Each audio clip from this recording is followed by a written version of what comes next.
Mesdames et messieurs, bienvenue, c'est votre deuxième numéro de l'émission 3 minutes avec la chambre froide et l'IKP. Bienvenue à vous.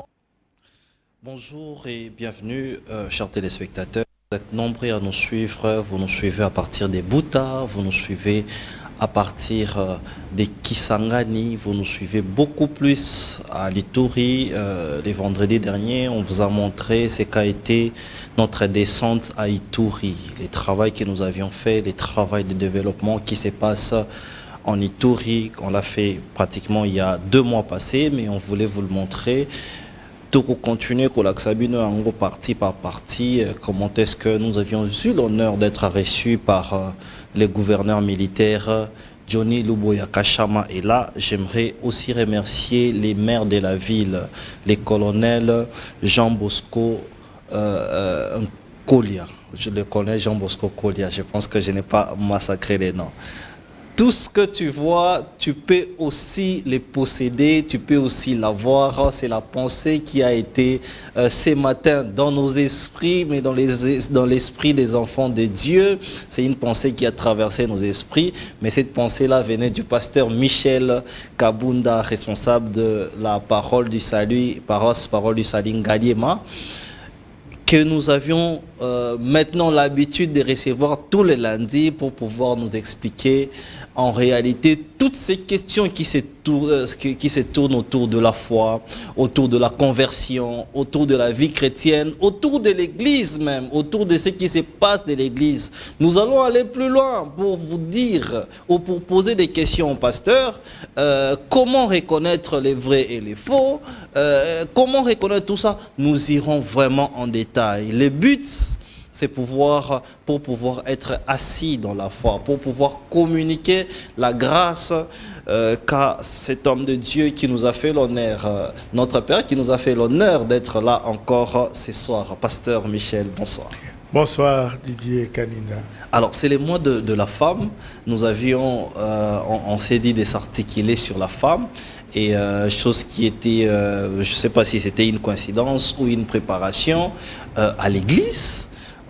Vous aviez organisé une manifestation aussi de la femme. Comment était le déroulement d'abord et quelle était cette motivation-là d'organiser une journée de la femme sur l'incidence de la conversion de la femme, si je dis bien les mots? Voilà. D'abord pour commencer, bonjour à vous aussi, bonjour à la chaîne PSTV. Je voudrais aussi souhaiter vraiment encore une fois de plus un bon mois de la femme à toutes les femmes de la RDC, aux femmes de l'Est qui sont martyrisées et à toutes les femmes chrétiennes à travers le monde entier. Que Dieu vous bénisse abondamment. La journée de la femme, nous l'avons consacrée le samedi 9 mars dernier. Nous avons fait une conférence où il y avait 4 panélistes qui devaient parler selon 4 axes importants. Okay. Parce que pour nous, il s'agissait d'abord de rappeler à la femme que la journée du 8 mars n'est pas une journée où simplement il faut porter les pagnes, oui, où il faut manger, danser et boire. Ça n'a rien à voir du tout avec ça. C'est plutôt une journée où la femme doit se rappeler qu'au départ, elle n'avait pas de droits, elle était privée de beaucoup de choses et que des femmes intelligentes se sont levées pour revendiquer certains droits et les ont obtenus. C'est la lutte de ces femmes qui fait qu'aujourd'hui, les femmes sont de plus en plus libres sur le plan de la carrière, sur le plan du travail, sur le plan des droits même inhérents à la vie de la femme en société, sur l'héritage, dans le foyer, en tant que mère, et que la femme doit continuer avec cette lutte, pas pour devenir l'égale de l'homme, mais pour devenir une personne à part entière, indépendante et capable de s'autosuffire et de se développer. C'est vraiment quelque chose de très important. Alors, au cours de cette journée, nous avons eu 4 panélistes qui ont chacune évolué selon des axes précis. Oui. Nous avons eu d'abord Maman Laetitia, Maman Laetitia Lakoubou, qui a eu à rappeler à la femme comment et d'où est partie cette journée du 8 mars et quelles sont les avancées que cela a amenées dans la vie de la femme, dans le monde entier d'abord, mais ensuite en RD Congo et les récents changements qui ont été opérés, notamment dans le code de la famille, dans notre constitution, pour ce qui concerne la femme. Oui. Nous avons donc évalué les évolutions au niveau des droits de la femme dans notre pays et aussi regardé ce qui reste à faire, dans quel domaine il faut encore que la femme puisse lutter et qu'elle doit encore se battre pour pouvoir revendiquer ou avoir beaucoup plus de droits et pouvoir ainsi être beaucoup plus responsable et beaucoup plus active dans la société. Après elle, il y a eu maman Fifi Moulongo qui a aussi à évaluer les ressources dont dispose la femme.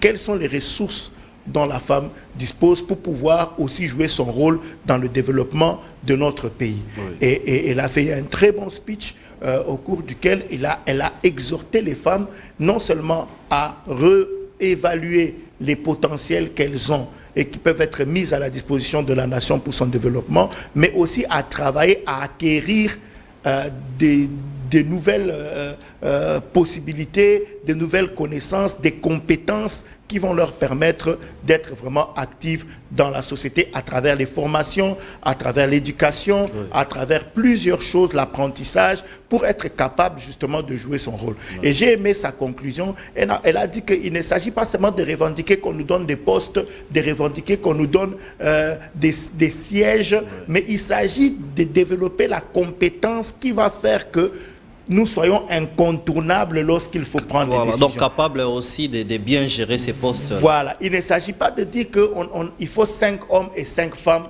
Ça ne sert à rien de mettre une femme parce qu'elle est femme. On doit mettre une femme parce qu'elle est compétente et capable d'assumer la responsabilité qu'on lui donne.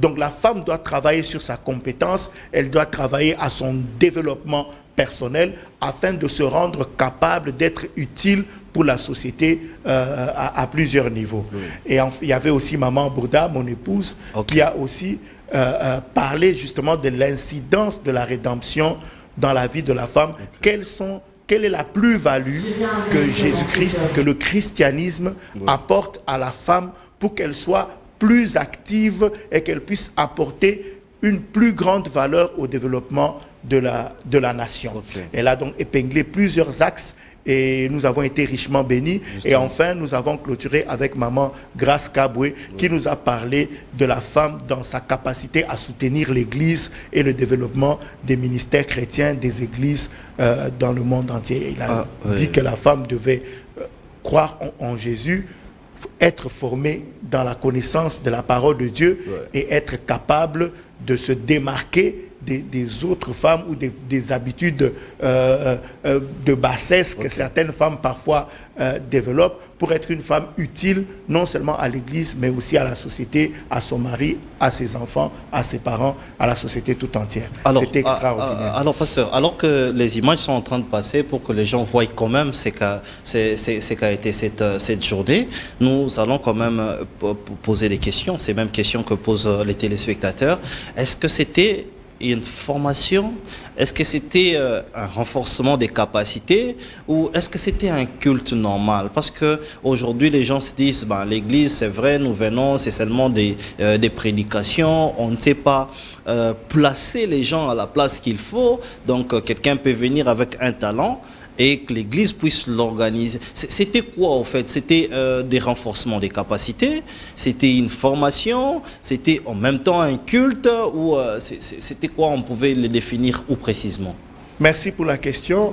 On peut définir cette journée comme une journée, comme une conférence. Les images sont en train de passer, ils sont même sur la table là. Voilà, en train d'exposer.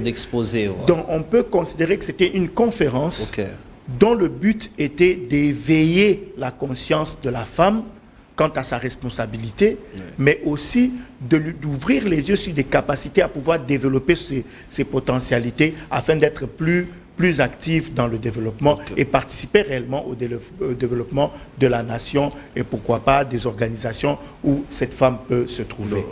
Donc on peut dire aujourd'hui qu'on peut retenir que la parole du salut ne joue pas seulement le rôle de la prédication, mais vous pouvez aussi déceler un talent chez quelqu'un et pouvoir l'orienter par rapport à son talent.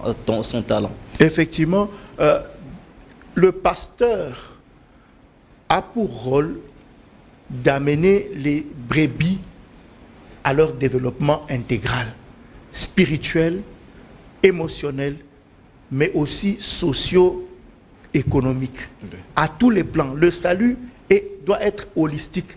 Et oui. Tout bon leader doit s'occuper du salut holistique de ses membres. Ça veut dire amener les âmes à être sauvées, oui. À donner leur vie à Jésus-Christ, mais ensuite à être des disciples pour accéder à la connaissance qui va leur donner les bases d'une vie chrétienne efficace, mais aussi leur donner les atouts pour que ils deviennent des personnes influentes dans la société pour influencer positivement ces sociétés. Okay. N'oublions pas que Jésus a dit, nous sommes le sel de la terre okay. Et la lumière du monde. Okay. Nous devons donc donner le sens, le vrai sens de la vie à l'humanité tout entière. Nous devons amener le goût au monde par rapport à l'amour, à la grâce que Jésus est venu nous transmettre de la part de notre Père qui nous a aimés et donc a sacrifié son Fils pour notre salut. Ok, merci pasteur. On était qu'en l'introduction de l'émission. Je rappelle que ce n'était que l'introduction, mais là je peux donner une information qui est capitale. Puisqu'on parle de la femme, la toile a parlé que la DG du FPC était empoisonnée, était à l'agonie.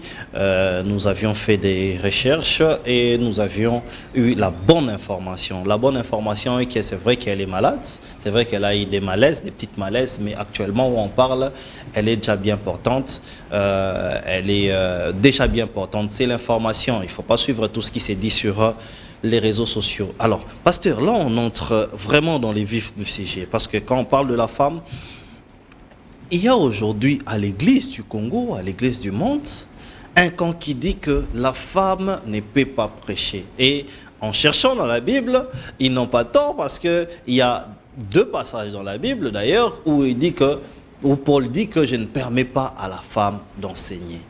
Quelle est la place du ministère de la femme dans votre église Parole du Salut Ngalima? Voilà. La place de la femme, en réalité, dans l'église, celui qui donne la place aux gens, c'est Dieu. Ok. C'est Dieu qui définit qui doit faire quoi dans l'église. C'est très important. Maintenant, la Bible contient plusieurs passages. Il est important de ne pas prendre un seul passage et d'en faire une doctrine. C'est très important. Okay. Il faut, quand on lit un passage, pour bien le comprendre, il faut d'abord le mettre dans le contexte global des Écritures. Ça veut dire les 66 livres que constitue la Bible aujourd'hui. Okay. Mais ensuite, le remettre dans le contexte du livre auquel ce passage appartient. Okay. À qui était adressé ce livre? Oui. Pourquoi le livre a-t-il été écrit? Quel est l'esprit du livre? Oui. Parce que si vous ne comprenez pas le contexte dans lequel quelque chose... C'est comme ça que dans les réseaux sociaux aujourd'hui, oui. on est en train de nuire à beaucoup de gens, faire du mal à beaucoup de gens. Les gens posent juste une phrase, voilà. Et puis ils en font des commentaires. Vous allez voir une petite vidéo, mais 1 million de commentaires. Donc toute une dissertation. Voilà. Alors dites-nous tout, pasteur. Voilà, on prend peut-être la colère de quelqu'un en train de s'adresser aux gens, oui. Mais on n'a pas vu qu'est-ce qui l'a poussé à dire ce qu'il a dit. Quelle est la provocation qui pousse la personne à dire ce qu'il est en train de dire? C'est pour cela que quand on enlève un passage du contexte pour pouvoir en parler, ça devient un prétexte. Vous comprenez? Okay. Donc, il faut juger la chose dans la globalité. Et retenez que la Bible ne peut pas se contredire. Okay. La Bible est un tout unique. Et donc, quand un passage semble contredire un autre, c'est qu'on n'a pas bien compris le sens de l'un ou de l'autre. Il faut encore aller fouiller pour comprendre quelle est la profondeur de ce qui est dit. Okay. Maintenant, pour ceux qui disent que Paul a dit que je ne permets pas à la femme d'enseigner. Exactement. Maintenant, dans ce passage, soit c'est une vérité biblique fondamentale et donc une doctrine, soit c'est une réponse que Paul donne à un problème précis dans une situation précise. Maintenant, qu'est-ce qui va nous aider à évoluer? Voilà. C'est essayer de parcourir toute la Bible pour voir si dans la Bible elle-même, il n'y a pas eu des femmes qui ont eu à enseigner, il n'y a pas eu des femmes qui ont eu à prêcher. C'est de ça qu'il s'agit. Alors, pasteur, avant d'aller là-bas, dans toute la Bible, nous aimerions que vous puissiez nous dire, est-ce que Paul, en parlant, il parlait à une catégorie de gens ou il parlait à tous les chrétiens? Voilà, c'est ce que j'ai dit dès le début. Dans beaucoup de passages de Paul, vous verrez même des endroits où Paul dit, ici c'est pas le Seigneur qui parle, c'est moi qui parle. Voilà. Vous voyez, Paul lui-même a dit, je voudrais que vous tous, vous soyez comme moi, célibataires, et que vous restiez célibataires. Ok. Tu vois, il le dit en tant que Paul. Mais ce n'est pas une loi qui nous impose, parce que la plupart d'entre nous, les pasteurs, nous sommes mariés. Oui. Nous avons donc décidé de ne pas suivre ce que Paul nous donne comme idée d'excellence. Parce que pour Paul, si tu veux être excellent, reste célibataire. Ok. Parce qu'il dit que les gens qui sont mariés auront des tribulations parce qu'ils devront s'occuper de leurs femmes, s'occuper de leurs enfants. Justement. Ça va les distraire et les empêcher d'être performants dans le ministère. Oui. C'était la pensée de Paul. C'était l'idée que Paul était en train de mettre. Mais nous avons choisi de nous marier parce que nous ne voulons pas nous exposer aux tentations, nous exposer à l'ignominie et à beaucoup de choses. Et donc, vous voyez, il y a des passages où Paul dit, ici, ce n'est pas moi. Ce n'est pas le Seigneur plutôt, mais c'est moi. C'est moi qui donne cet avis. Okay. Et quand il donne son avis, nous écoutons et nous sommes libres de choisir soit de le suivre, soit de ne pas le suivre. La chose la plus importante, c'est de comprendre, est-ce une doctrine ou bien est-ce un conseil ou une orientation qui est donnée. C'est ça qui est important. Maintenant, qu'est-ce qui permet de comprendre que ce n'est pas une doctrine? Quand il y a une pensée, une orientation qui est donnée et qui peut être contredite par un autre passage de la Bible, on comprend que ce n'est pas une doctrine. Vous comprenez? Par exemple, quand Dieu dit à Moïse, ôte tes sandales parce que le lieu sur lequel tu te tiens est un lieu saint. Voilà. Tu comprends? Est-ce que cela veut dire que chaque fois qu'on entre dans la présence de Dieu, on doit enlever les chaussures? Non. Mais qu'est-ce qui nous permet de dire non? Parce qu'on voit qu'il ne l'a pas demandé à d'autres personnes. Il l'a spécialement demandé à Moïse à ce moment-là précis. Et qu'on voit que dans d'autres temps, sous d'autres cieux, à d'autres époques, dans d'autres circonstances, les hommes sont entrés dans la présence de Dieu ayant les chaussures aux pieds, dont nous avons compris que ce n'est pas une doctrine. C'est quelque chose qui avait été dit. Les gens qui ont mal compris, par exemple, ces contextes-là, en ont fait une doctrine. Donc, vous voyez les gens laisser les chaussures dehors pour entrer dans la présence de Dieu, alors qu'en réalité, ça n'a rien à voir avec ça. Maintenant, rentrons dans le problème de la femme. D'accord. Un des passages fondamentaux de la Bible, parce que l'Église est créée par la Pentecôte. C'est quand la Pentecôte, quand la puissance de Dieu descend sur la terre, que l'Église est créée. Et l'Église, c'est l'ensemble des gens appelés hors du monde pour pouvoir adorer Dieu, le servir et le représenter sur la terre. Vous voyez, ce jour-là, quand l'Esprit de Dieu est descendu à la Pentecôte, déjà les promesses concernant le Saint-Esprit, même déjà dans l'Ancien Testament, disaient, en ces temps-là, je répandrai de mon esprit sur toute chair. Vos fils et vos filles prophétiseront. Que veut dire prophétiser? Prophétiser veut dire parler de la part de Dieu. Prophétiser veut dire parler de la part de Dieu. Et donc Dieu lui-même annonce que nos fils parleront de la part de Dieu et que nos filles aussi parleront de la part de Dieu. Vous comprenez? La prophétie n'est rien d'autre que parler de la part de Dieu. Tout à fait. Ainsi dit l'Éternel. C'est ça la prophétie. Ainsi dit l'Éternel. Voici ce qui va se passer demain. Voici ce que Dieu vous demande de faire. Voici ce que Dieu nous donne comme orientation. Voici ce que Dieu révèle. Et ça, Dieu lui-même, dans la promesse de remplir les gens du Saint-Esprit, il dit que ça sera pour les fils et pour les filles. Donc quand ma fille maintenant sera remplie du Saint-Esprit, qu'est-ce qu'elle fera? Elle parlera de la part de Dieu. Et donc si nous la faisons taire, nous nous privons nous-mêmes d'une grâce que Dieu nous envoie. Et nous pouvons passer à côté de beaucoup de choses en muselant les femmes et en les empêchant d'être des instruments entre les mains de Dieu. J'ai suivi un jour Maman Olangi, pauvre Maman Olangi, que Dieu paie à son âme. Elle a répondu à cette question un jour et sa réponse m'a vraiment... Je me suis dit, il y a beaucoup de sagesse dans cette femme. On lui a posé la question, Madame, la Bible dit, on lui a cité le passage que vous venez de dire, qu'il ne vous est pas permis d'enseigner ou de prêcher. Elle n'est pas allée dans les débats théologiques. Moi, je suis théologien de formation. Justement, c'est pourquoi nous voulons savoir qu'est-ce que en théologie de la faculté théologique des Assemblées de Dieu. Elle a répondu, pas comme théologien, mais sa réponse m'a bougé, moi, le théologien. Parce qu'elle a dit, mon frère, tu peux dire tout ce que tu veux, mais moi, la femme, quand Dieu lui-même me baptise dans le Saint-Esprit et qui me donne une mission, Je n'ai pas à regarder à gauche, à droite. Je fais exactement ce que Dieu me demande de faire. Donc, je n'entre pas dans les débats. Je suis juste en train d'accomplir ce que Dieu m'a demandé de faire. Et j'ai beaucoup aimé sa réponse parce que c'est vrai. Quand Dieu choisit quelqu'un, quand il choisit une femme, pour accomplir quelque chose, montez, descendez, sortez vos passages de la Bible, sortez toutes vos théories que vous allez sortir. Vous n'empêcherez pas une femme qui a reçu un ministère authentique de Dieu de pouvoir l'exercer. Alors, pasteur, nous voyons ça beaucoup plus, parce qu'on nous suit aussi au Kasaï, beaucoup plus dans ces coins du Kasaï, généralement. Alors qu'aujourd'hui on parle de la femme, de l'émancipation de la femme, en tout cas les femmes sont muselées même à l'église par rapport à ces sujets. C'est pourquoi on en parle et on insiste même là. Donc on peut clairement dire que c'est là qui interdisent aux femmes de pouvoir servir les seigneurs, prêcher. D'autres disent même que la femme ne peut pas monter sur la chair, donc même pour servir. Il y a de ces doctrines comme ça, beaucoup plus à l'intérieur, parce que c'est grave à l'intérieur. Ils sont dans les faux. Ils sont totalement à côté. Parce que le faux, je ne dis pas le faux, parce que le faux peut être interprété d'une autre manière. Nous sommes tous en apprentissage. Ok? Personne n'a le monopole de la connaissance. On a toujours quelque chose à apprendre tous les jours. Et nous grandissons tous chaque jour dans la connaissance. Mais il est bien d'aller rechercher cette connaissance.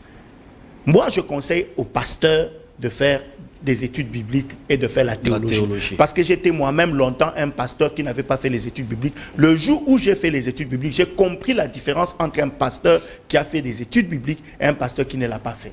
La différence est énorme.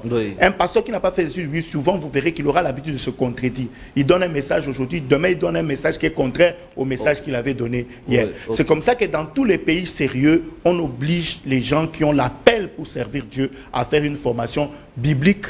Mais encore mieux théologique, qui peut leur permettre de bien rendre le ministère auquel ils ont été appelés. Maintenant, pour aller dans le débat sur la question, on fait parfois l'amalgame entre beaucoup de passages. Paul dit, je ne permets pas à la femme de prendre l'autorité sur le mari. Ici, il réglemente le cadre d'un foyer. Vous voyez, une femme dans le cadre du foyer, il est établi que l'homme est le chef de la femme. Mais il n'est pas dit que les hommes sont les chefs des femmes partout. Tu comprends? Tel que je suis le chef de ma femme, mais je ne suis pas le chef de ta femme. C'est toi qui es le chef de ta femme. Tu comprends? C'est dans un contexte donné. Bien précis. Une femme, même si elle est DG, même si elle est présidente de la République, son mari est son chef. Ça, c'est établi clairement par la parole de Dieu. Son chef dans le cadre du foyer. Oui, là aussi, il faudrait se dire, parce que j'ai posé cette petite question. Ça veut dire que si la femme est chef de l'État, son mari ne va pas venir que je suis le chef de l'État dans le pays. Non, ça ne marche pas. Il peut même s'attirer des sérieux problèmes. Justement. Vous voyez? Mais dans le cadre du foyer, il peut envoyer sa femme présidente de la République, lui servir du thé, lui préparer le foufou, ou faire ceci ou cela dans le cadre de ses tâches en tant qu'épouse dans la maison. Tu comprends? De telle sorte qu'une femme qui devient générale de l'armée, vous allez lui dire qu'elle ne peut pas prendre l'autorité sur les hommes. C'est une incompréhension même de comment les choses marchent. Tu comprends? Ou comme Déborah la prophétesse, quand elle marche à la tête de l'armée de Dieu, dans un contexte d'Ancien Testament et de guerre, elle a commandé l'armée de l'Éternel. Parce que les hommes avaient failli, justement. Tu comprends? Quand une femme est directeur dans une entreprise, elle aura autorité et sur les hommes et sur les femmes qui sont dans cette entreprise. Mais quand elle rentre chez elle à la maison, elle ne doit pas prendre autorité sur son mari. C'est ça que la Bible dit. Elle devient femme à la maison et son chef, c'est son mari.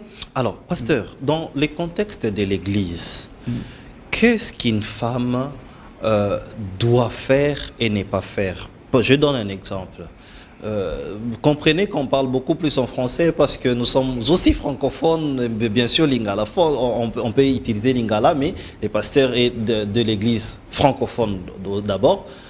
Est-ce que dans les contextes de l'église, une femme, est-ce qu'il y a des tâches qu'une femme doit faire et des tâches qu'une femme ne devrait pas faire. Je donne un exemple. Quand on parle de l'Église, on parle des apôtres, de pasteurs, des prophètes, ainsi que tous les 5 ministères. Est-ce que la femme aussi peut jouer les rôles ou être dans tous ces 5 ministères? Très bonne question, Papa Didier. Maintenant, les 5 ministères, d'abord il faut comprendre d'où viennent-ils. Ok. C'est ça le problème. La Bible dit Dieu ayant emmené des captifs, il a fait des dons à l'Église. Ces dons, ce sont des personnes. Ça veut dire que c'est Dieu lui-même qui distribue les ministères. Ok. C'est Dieu qui distribue les ministères. C'est ça déjà d'abord. Ce ne sont pas les hommes qui distribuent les ministères. Ça veut dire que même si je refuse de reconnaître un ministère, oui, le problème, c'est pas ça le problème. Ce n'est pas mon refus de reconnaître un ministère qui va empêcher ce ministère de pouvoir fonctionner. Okay. C'est Dieu qui donne les ministères. C'est Dieu qui distribue les ministères. Oui. Si Dieu décide de donner le ministère de prophète à une femme, qu'est-ce que tu veux que moi je fasse par rapport à ça? Ou si Dieu décide de remplir une femme de sa puissance et qu'elle commence à implanter des églises, comme nous l'avons vu même dans ce pays, qu'est-ce que moi je peux faire là-dedans? Si Dieu décide d'établir une femme évangéliste, pourquoi vais-je me mettre en opposition par rapport à ce que Dieu lui-même a suscité? Dans ce cas-là, maintenant, si tu me poses la question, voilà, dans ce cas, vous vous opposez clairement contre Dieu. Maintenant, est-ce que Dieu peut prendre une femme et l'établir prophétesse? Oui, il n'y a rien que Dieu ne peut pas faire. Ok. Il n'y a rien que Dieu ne peut pas faire. Dieu peut susciter des femmes pour accomplir des missions précises. Comme dans la Bible, il a utilisé la femme samaritaine pour aller amener le réveil dans toute une contrée. Ok.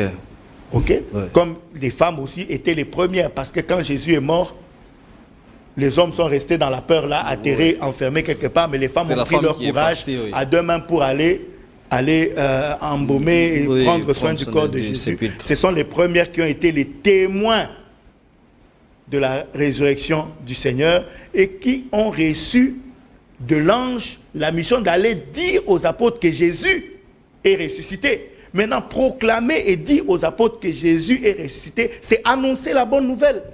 Donc la femme peut annoncer la bonne nouvelle. La femme ne doit pas se taire. Elle doit annoncer la bonne nouvelle. Elle doit prêcher la parole de Dieu. Elle doit gagner les âmes. Elle doit enseigner aux enfants. Elle doit même parler à son mari dans une attitude de soumission, mais elle doit apporter la bonne nouvelle. Vous comprenez? Elle doit lire la Bible, elle doit apporter la bonne nouvelle partout où elle se trouve. Elle doit pouvoir exhorter les gens. Parce qu'il y a plein de femmes qui sont remplies de sagesse et remplies de l'Esprit de Dieu. On ne doit pas les museler. On a une église, l'église d'Antioche, où on parle de 4 vierges qui prophétisaient. Ça veut dire que c'était des femmes, c'était des vierges, mais qui prophétisaient. Ça veut dire qu'elles parlaient de la part de Dieu.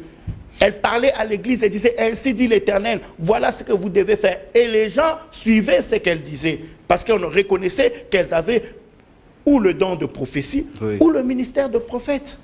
Alors, pasteur, la question, ne nous appelez pas s'il vous plaît, essayez de nous écrire, écrivez-nous, ça va nous permettre de pouvoir lire vos questions. D'ailleurs, nous vous annonçons que nous allons choisir un seul jour où on va faire la collection de tous vos messages et on va les soumettre au pasteur. Donc tout ce que nous disons, vous pouvez écrire et nous allons compiler tous ces messages-là et écrire. Donc vous nous suivez de partout, sûrement, mais appelez-nous. Alors, pasteur, nous voyons dans votre communauté, je peux le dire, des Assemblées des Dieux, vous êtes de la grande famille La Borne. La place de la femme est très importante. D'ailleurs, vous ne donnez pas beaucoup d'importance ou, comment je peux dire, vous ne consacrez pas les pasteurs qui ne sont pas mariés. Quel est le rôle que joue dans ces grands ministères la femme? Quel est le rôle que jouent les femmes qui sont à côté des pasteurs? Aujourd'hui, je peux te dire que dans toutes nos églises, la majorité des églises, que ce soit au Congo, et je crois bien que c'est la même chose un peu partout ailleurs, ce sont les femmes qui tiennent les églises. Ok. Oui, ce sont les femmes qui sont la première force de l'église. Ok. Parce que la femme, elle a ce côté sensible que parfois l'homme n'a pas. Ok. Nos églises, si on excluait les femmes de nos églises, certaines églises même fermeraient les portes. Oui. Certains ministères sombreraient parce que la femme a quelque chose de profondément attaché au Seigneur. Elle est plus enclin à suivre le Seigneur, parfois même avec le moment, parfois même là où nous les hommes, on réfléchit beaucoup, on fait des calculs, elles avancent, elles vont de l'avant. Maintenant, la femme, on doit lui donner la place qu'elle a dans l'église comme autant une personne sauvée aussi, parce que le salut, il n'y a pas de distinction. La Bible dit, soit homme, soit femme, nous sommes tous sauvés pareillement. On doit lui donner la place d'une personne qui a été remplie du Saint-Esprit, aussi bien que l'homme, parce que la Bible n'a pas fait de distinction et le Saint-Esprit ne fait pas de distinction entre les hommes et les femmes par rapport à la puissance, par rapport au revêtement des dons. Les femmes sont remplies du Saint-Esprit, les hommes sont remplis de même du Saint-Esprit. Les femmes reçoivent les dons du Saint-Esprit et les hommes reçoivent aussi les dons du Saint-Esprit. Ça veut dire les dons de guérison, les dons de prophétie, les dons d'opérer des miracles, la parole de sagesse, la parole de connaissance, la foi qui déplace les montagnes. Elles reçoivent le Saint-Esprit, distribue à tout le monde, et aux hommes et aux femmes. Une femme qui a reçu le don de guérison et qu'on voit bien que ce don de guérison se manifeste dans cette femme, on doit la laisser opérer avec ce don. Nous ne devons pas nous priver de ce que Dieu a mis dans X ou Y au motif que c'est une femme. Si Dieu lui-même a déposé un don particulier dans la vie d'une personne, un membre de l'église qui est une femme, nous devons laisser cette personne exercer ce don parce que c'est Dieu qui lui a donné. Si nous croyons que ce n'est pas Dieu, que nous croyons que c'est Satan, c'est que nous avons une méconnaissance de la parole de Dieu qui dit que sur nos fils et nos filles prophétiseront, je répandrai mon esprit sur toute chair. Donc c'est Dieu qui répand. Il répand son esprit, il répand sa puissance, il ne fait pas de distinction, il ne fait pas de discrimination. Il répand son esprit sur les hommes et sur les femmes. Maintenant, quand il répand son esprit sur les femmes, à qui il donne des dons, des grâces et des talents particuliers, nous devons permettre à ces dons d'évaluer. D'ailleurs, tu peux constater que parfois, nous, on ne sait pas très bien comment faire. Le même homme qui dit qu'une femme ne peut pas prêcher, pourquoi écoute-t-il la musique chrétienne qu'une femme chante? Parce que même le chant est une façon aussi de véhiculer le message. Parce que dans le chant, il n'y a pas que l'adoration. Dans le chant, la femme exhorte. Dans le chant, la femme enseigne. Il y a aussi l'enseignement à travers le chant. Donc on ne peut pas s'en passer. Non. Alors, pasteur, beaucoup de femmes ou de gens se posent ces questions-là, même statistiquement, on peut se dire, vous aviez dit que la femme tient l'église, la femme structure les choses. Mais lorsque nous faisons la lecture, nous voyons qu'il y a moins de pasteurs femmes, par rapport aux hommes, bien sûr. Est-ce que, puisqu'on parle aussi du mois consacré aux droits de la femme, est-ce que les femmes doivent aussi prendre conscience de se mettre devant? Nous voyons les pasteurs, beaucoup plus, ils envoient la femme au protocole, mais rarement à la chair, à la brèche. Est-ce que les femmes doivent aussi prendre conscience? Est-ce que les femmes doivent aussi savoir tout ce que vous dites ici? Parce qu'il faut qu'elles prennent aussi conscience que nous pouvons les faire. Il y a ces femmes-là qui disent non, c'est l'homme qui doit être devant et moi je suis là pour accompagner l'homme. Maintenant, nous, au niveau des assemblées de Dieu, nous avons accepté le ministère de la femme. Nous croyons que quand Dieu baptise, il baptise les hommes et les femmes. Et qu'une femme qui a un don ou un ministère particulier, nous reconnaissons le ministère et nous laissons cette femme opérer par rapport à la grâce ou au don que Dieu lui a donné. Par exemple, l'Assemblée de Dieu, je voudrais saluer, soit dit en passant, la première femme docteur des Assemblées de Dieu, Maman Cécile Bomboko. Maman Cécile Bomboko, docteur en théologie. Et donc je la salue, je lui fais un coucou en passant. Et nous avons aussi dans ce pays des femmes extraordinaires qui ont un ministère puissant, qui ont des paroles de prédication qui nous ont tous changés, qui nous ont aidés à aller de l'avant, à comprendre certaines choses. Et à travers le monde, il y a des très grandes oratrices féminines. À travers le monde, il y a Joyce Meyer, il y a des grands oratrices ici dans notre pays. Je peux citer Maman Annie Kondo Akondo.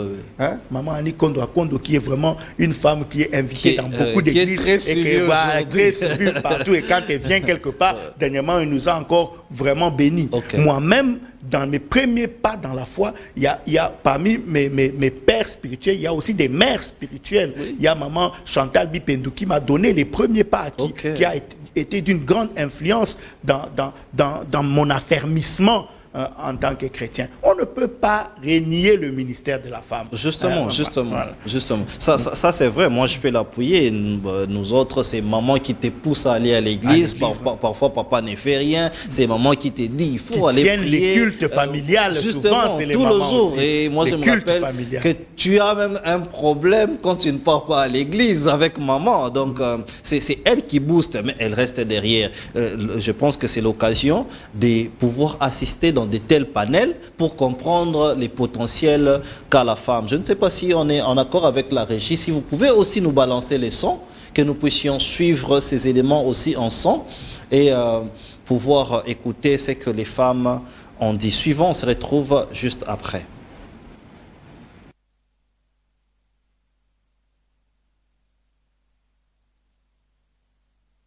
De ta maison, moi, je viens poser mon sac de ciment. Je viens poser les claviers. Je viens.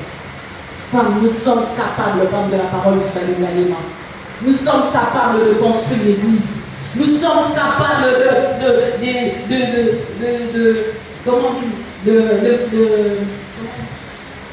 d'implanter des pasteurs. Nous sommes capables de prendre en charge la mission. Nous sommes capables. Tu as de licence de master, tout s'apprend. Il n'y a personne qui naît avec des diplômes. Il n'y a personne qui naît avec la connaissance. La connaissance s'acquiert. Et même si nous sommes un peu plus sincères, c'est que nous pouvons découvrir qu'il y a 20 ou 30 ans, dans la génération de nos parents, lorsqu'une personne, un d'entre nous, des fois, nous souffrons du complexe. Le complexe d'infériorité ne nous aide pas.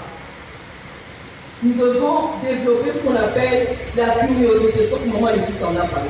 La curiosité, ça aide. Même si j'ai une formation de comptable, même si j'ai une formation de juriste, je peux aussi m'intéresser à l'art culinaire pour savoir comment est-ce que je peux avoir un revenu supplémentaire en vendant des gaufres, en faisant des beignets, en faisant telle ou telle chose.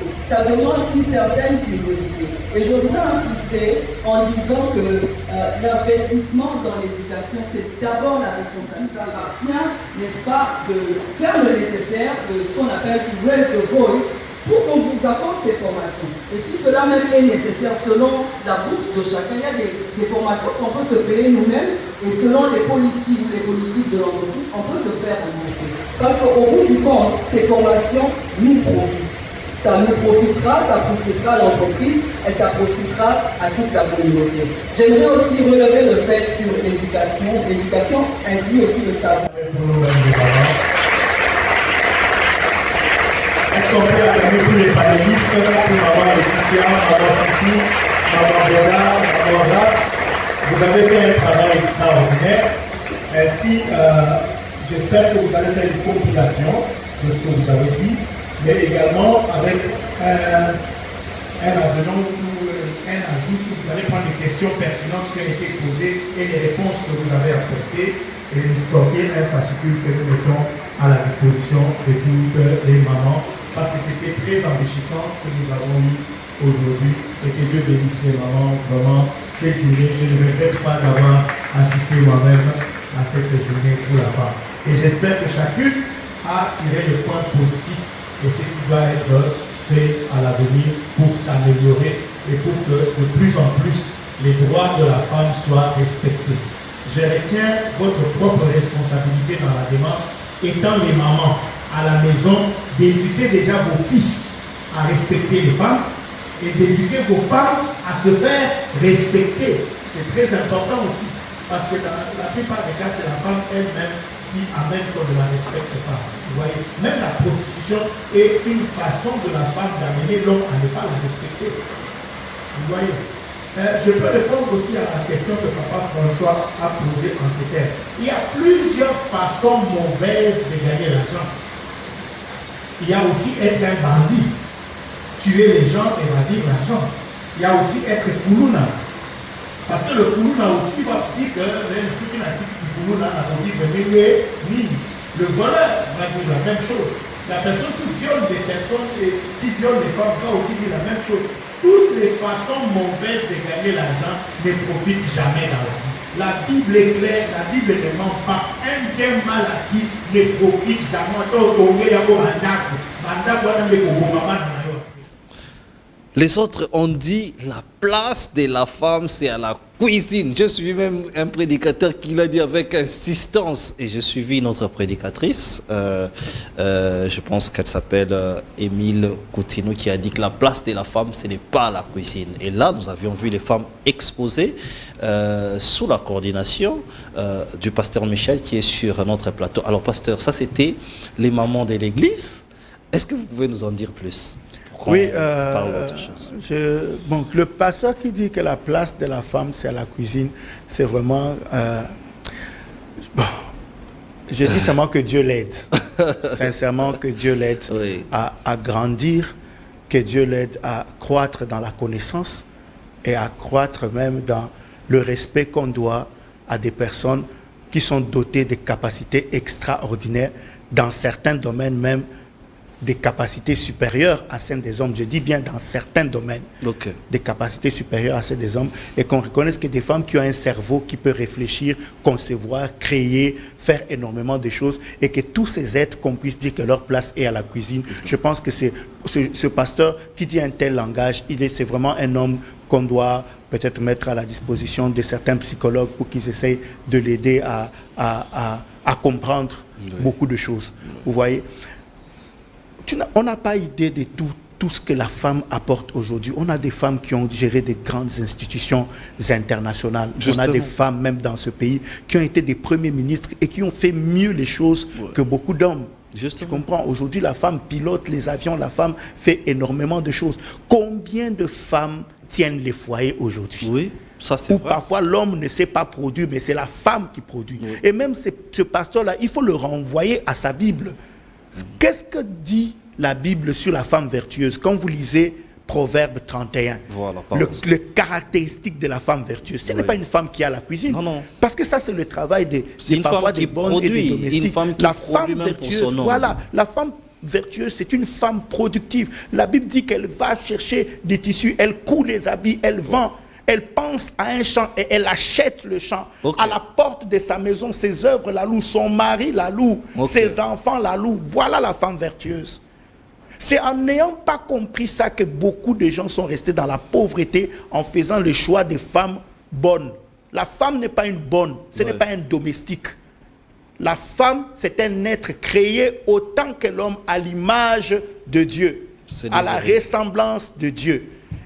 Et quand on épouse une femme, on n'épouse pas un objet, on n'épouse pas un jouet, on n'achète pas une poupée Barbie. Non, on épouse un être qui va être ton aide semblable, qui vient t'aider. Ça veut dire qu'il y a des choses que tu ne pouvais pas réaliser seul, tu as besoin de quelqu'un qui vient t'aider.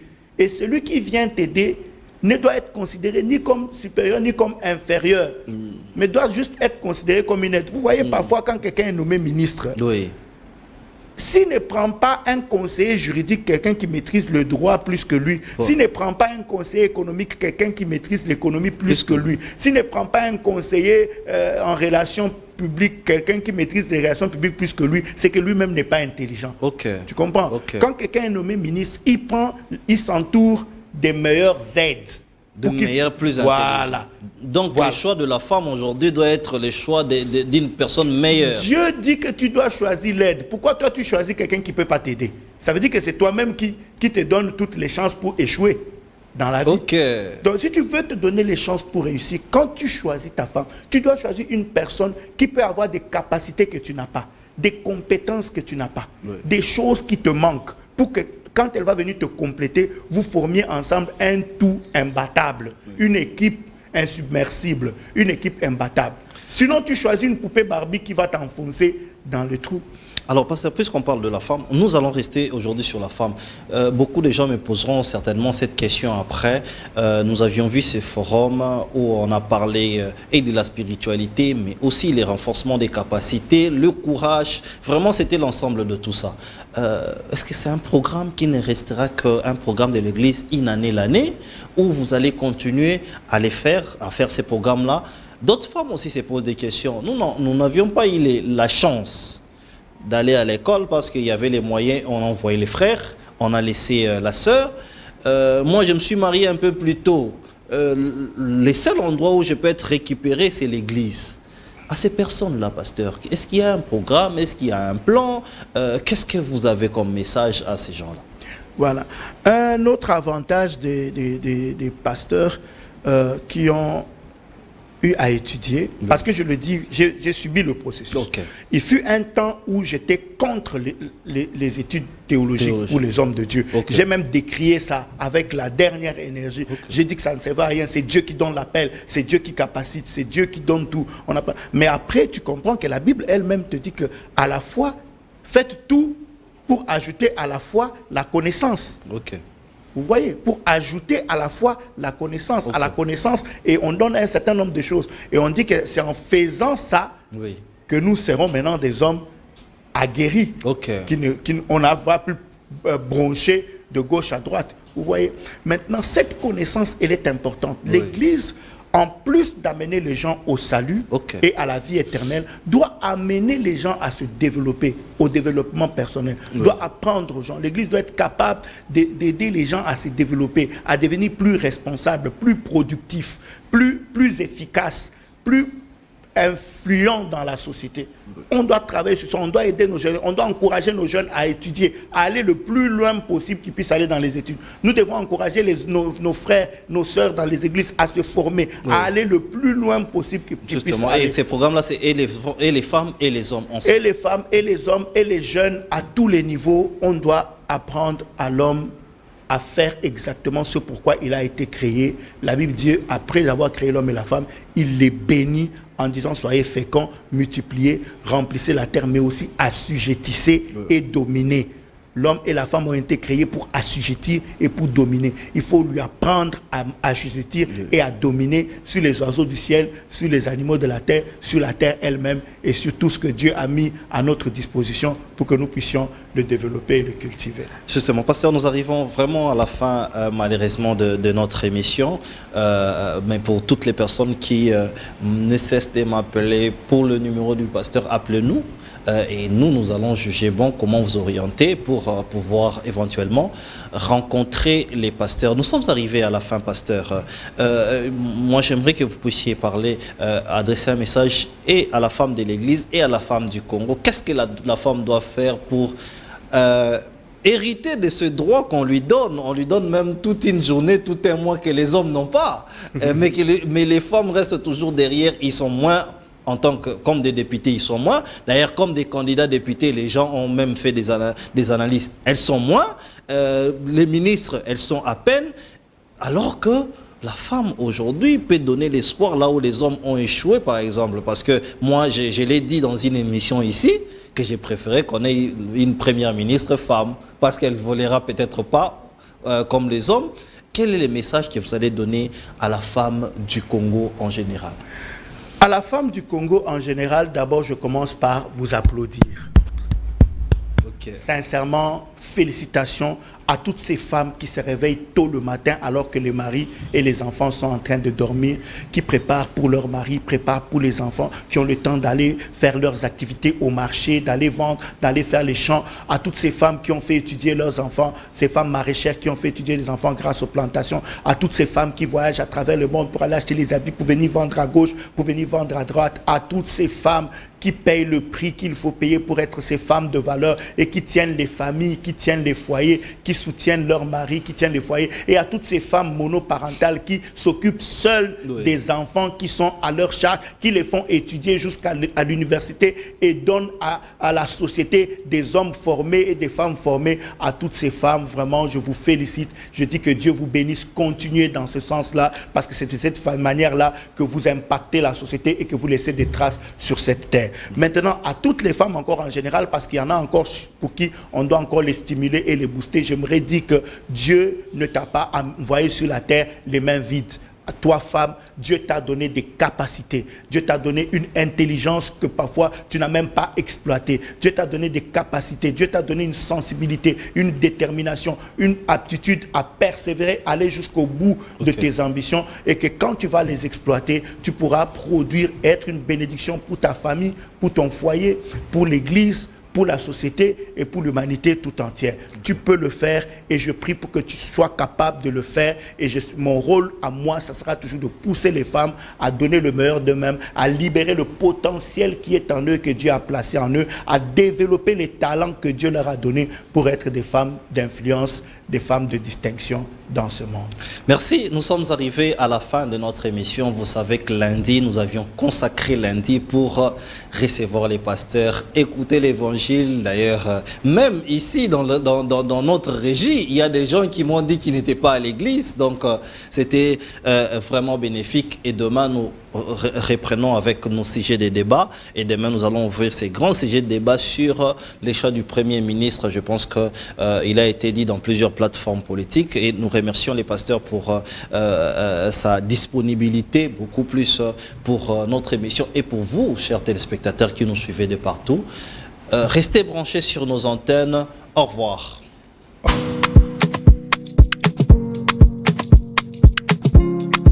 Mesdames et messieurs, bienvenue, c'est votre deuxième numéro de l'émission 3 minutes avec la chambre froide et l'IKP. Bienvenue. Avant de commencer, avant de poursuivre cette petite émission, abonnez-vous massivement sur notre chaîne YouTube. Vous le faites déjà très bien, je suis d'accord avec vous, mais faites ça massivement. Bon, s'abonner massivement sur notre chaîne YouTube, chambre froide et l'IKP, la première chaîne de spécialité en vente des surgelés, la première chaîne de télévision sur YouTube spécialiste en vente des surgelés. Bienvenue à ce deuxième numéro de votre émission 3 minutes avec la chambre froide et l'IKP. Merci et bienvenue encore. Alors, pourquoi nous achetons les histoires chez l'IKP? On a mis la chambre froide et l'IKP. Toza na moko promotionnel, promotion eza ma casse na chambre froide et l'IKP. Ba prix nyonso eza na se. Toza na décembre. Bimo boyebi décembre to pesa ka vivre frais na ba travailleur na biso, to pesa ka na ba domestique na biso, to pesa ka na ba na biso, to pesa ka na batu nyonso o basala ngo pour ça. Toza na riz, toza na poulet, toza na huile de table, toza na poisson salé, toza na chinchard, poisson, toza na ngo ebele, pour na bino toza na cuisse, toza na ba mipandi nyonso eza awa na kati ya chambre froide et l'IKP. Merci et bienvenue. Je pense que vous allez vous abonner massivement pour na koyeba nyonso o elikara awa na chambre froide et l'IKP. Alors sans plus tarder, to koleka na ba client na biso ba somme la biso ebele na ba caissière na biso o baza awa o ba suraka musa na kati ya chambre froide et l'IKP. Merci beaucoup. Oui, na somba biloko parce que ba tête à biloko la prix à bien, pesa qualité mo ya bien. Eza biloko oyo eza bien ngoto sia elaka. Eza na ndako eza na hoteka ba sepela na. Pesa na prix ya bien. Et si bana kini baya ebele baya somba biloko na chambre froide et l'IKEA ba ozwa ba promotion pesa libaya baya somba biloko eza ba prix ebele ba sale biso ba promotion awa baya mbang. Et yo sombi ngai na sombi mipandi, na sombi soso, na sombi loso, na sombi huile, na sombi frites, na sombi malangwa. En tout cas, na sombi lo ebele, na sombi na huile. Merci vraiment. Tukanga banda na ebe likia na Roma mi fidèle. Na karamba na lika ibela po a lika ba prix na baro d'abord eza bien, biloko na bango pesa très bien. Yo na tika na lika po na libela. Yo na sombi cuisse, na sombi viande, na sombi malangwa, na sombi na ba kingwa ngombe. Na eti ba na kin vraiment pour pas fêter kitoko, ben na chambre froide de lika ba oza dessus te. Ba okuta biloko na ba prix moko ya bien, en plus biloko ya bien. Biloko très bien vraiment. Na pesi merci na chambre froide de l'IKEA. Et l'IKEA vraiment azosala biso poto zala. Soki na tali capitaine na banda na ngone l'IKEA. Na on a comme na lelo. En tout cas la moni ça va. Et l'IKEA nde azo frapper. Ba prix à l'IKEA nyonso na limité za kana se. La peste ba femme commerciale ya Gambela, ya Zandu, ya Pascal Liberté. En tout cas boana l'IKEA na deuxième mairie industrielle. Ce qui boye ne l'IKEA ba prix promotionnel. Yo moko ko sepeta mozo somba biloko, ben intérêt belé. Et l'IKEA de base. Et l'IKEA de base, l'IKEA de tapé biso ba fond. Ozala mbongo mukie oyo somba biloko ne l'IKEA oteki, okoza pe intérêt bien biloko pesé à qualité. Ba pour la décembre dans le bien en tout cas, ba salaka. O ba kabola ba biloko ba soma pour la compagnie. En tout cas boya ne l'IKEA. eliki eza na prix pour neti nga naza femme commerciale natekaka j'espère bomonanga na mbona yo kosona yo nazoflate bino te mais nabi eliki nde solution makambo soki boyena elika bosoa biloko bien bokamba mpe bien bakompagnie bonane na elika merve na bakliye na biso nyonso na biso batravailleur na biso elika merve bonane toza bakliye ebele toyamba katikati na elika baprix na biso ya bien totie bapromotion katikati ya elika boya ebele bonane tosubuka. Hello, c'est la grande famille Elika. Moi, c'est M. Mécha Kedenda. Je vous souhaite mes meilleurs vœux. Nous vous invitons beaucoup à venir passer vos commandes dans cette grande famille. Les prix sont tellement abordables. Tous nos meilleurs vœux et bonne année à vous. Merci. Je présente mes meilleurs vœux à ma famille. Bonne année à tout le monde. C'est la première chaîne, il y a vente, il y a surgelé dans la République démocratique du Congo, la chaîne Chambre Froide et l'IKP TV. Nous sommes arrivés à la fin de cette émission, seulement 3 minutes. Nous avons passé 3 minutes avec vous. Nous sommes arrivés à la fin de cette petite émission. Abonnez-vous massivement. Vous s'abonnez massivement. Vous ça tellement bien. Nous sommes d'accord Nabino. Comme une souka bongo, il y a émission Nabiso 3 minutes avec l'IKP. On se retrouve très prochainement. Je salue toutes les chaînes partenaires. En commençant par notre ami qu'on appelle Bems Badjoko. Il est